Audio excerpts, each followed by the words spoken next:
मी नवऱ्याला घटस्फोटही देणार नाही आणि त्याच्याबरोबर राहणारही नाही. अशा परिस्थितीमध्ये आजकाल अनेक नवरे कोर्टाच्या फेऱ्या मारताना दिसतात आणि मानसिकदृष्ट्या हवालदिलही झालेले दिसतात. मी तुम्हाला सविस्तर सांगणार आहे, की अशा परिस्थितीत नेमकं काय करायचं. बऱ्याच वेळा मुलगी आणि मुलगा दोघांनाही पुढे काय करावे हे समजतच नाही. पण अशा वेळेस आपल्याला असे दिसून येते, की मधल्यामध्ये पती खूप भरडला जातो. अनेक केसेसमध्ये असे दिसते, की पत्नी घटस्फोट द्यायला तयार नसते, कारण त्यांच्या मनामध्ये पोटगीद्वारे काही ना काही रक्कम मिळणार आहे, अशी अपेक्षा असते. अशा परिस्थितीत असेही होऊ शकते, की मुलगा आणि मुलगी यांच्यामध्ये असलेले मूळ वाद बाजूला राहतो आणि संपूर्ण केस ही पोटगीच्या रकमेभोवतीच फिरत राहते. आता जे कोणी पती हा व्हिडिओ पाहत असतील त्यांच्यासमोर साधारण 2 मार्ग दिसतात. पहिला मार्ग म्हणजे सगळे वाद, भांडणं, गैरसमज मागे विसरून जाणे आणि पुन्हा एकदा संसार सुरू करणे. म्हणजे पुन्हा एकदा एकत्र राहण्याचा प्रयत्न करणे.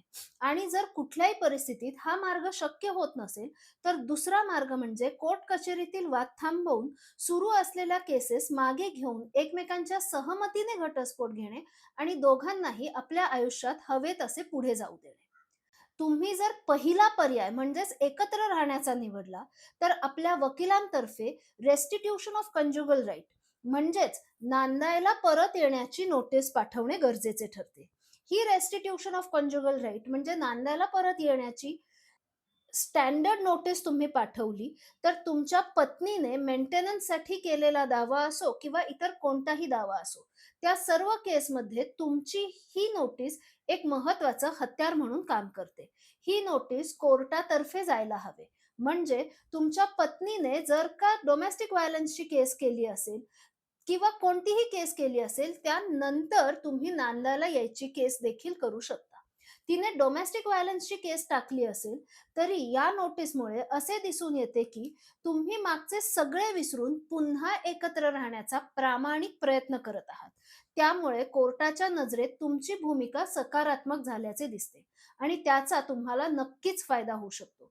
आता दुसरा पर्यायाचा विचार केला, ज्यामध्ये इतकी वादावादी झाल्यानंतर तुम्हाला एकत्र राहण्याची अजिबात इच्छा नाही. अशा परिस्थितीत तुम्ही घटस्फोट मागू शकता. हा घटस्फोट साधारण 2 प्रकारे होऊ शकतो. पहिला प्रकार म्हणजे तुम्ही दोघं पती आणि पत्नी एकत्र येऊन परस्पर सहमतीने घटस्फोट घेऊ शकता. पण समजा तुम्ही तिला नांदायची नोटीस पाठवली आणि आता त्यानंतरही ती ना तुमच्याकडे राहायला येत, नाही घटस्फोट द्यायला तयार होत. अशा परिस्थितीत तुम्हाला डिव्होर्स पिटिशन दाखल करावी लागेल. या पिटिशनमध्ये तुम्हाला सर्व गोष्टी स्पष्ट लिहाव्या लागतील. तुम्ही घटस्फोट का मागत आहात आणि कोर्टाने तो का द्यायला हवा, हे सर्व व्यवस्थित मांडणे गरजेचे असते. जर तुमची पत्नी तुम्हाला असं म्हणत असेल, की मी घटस्फोट देणार नाही आणि मी राहायलाही येणार नाही, तर अशा परिस्थितीत निराश होण्याची गरज नाही. तुम्ही वरीलप्रमाणे योग्य कायदेशीर प्रक्रिया अवलंबली, तर तुम्हाला नक्कीच फायदा होऊ शकतो.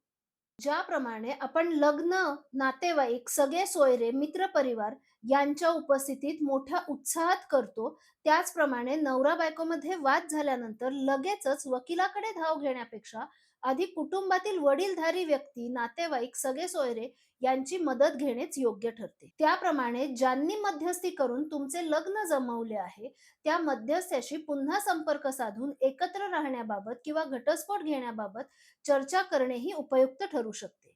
जर त्या माध्यमातून काही मार्ग निघाला तर उत्तमच आणि जर कोणताही मार्ग निघाला नाही, तर त्यानंतर तुम्ही वकिलांचा सल्ला घेऊन पुढील कायदेशीर कारवाई करू शकता. या सर्व गोष्टींवरून एक गोष्ट स्पष्ट लक्षात येते, की तुम्ही जर स्टेप बाय स्टेप योग्य पद्धतीने पुढे गेलात, तर तुम्हाला फार अडचण येणार नाही.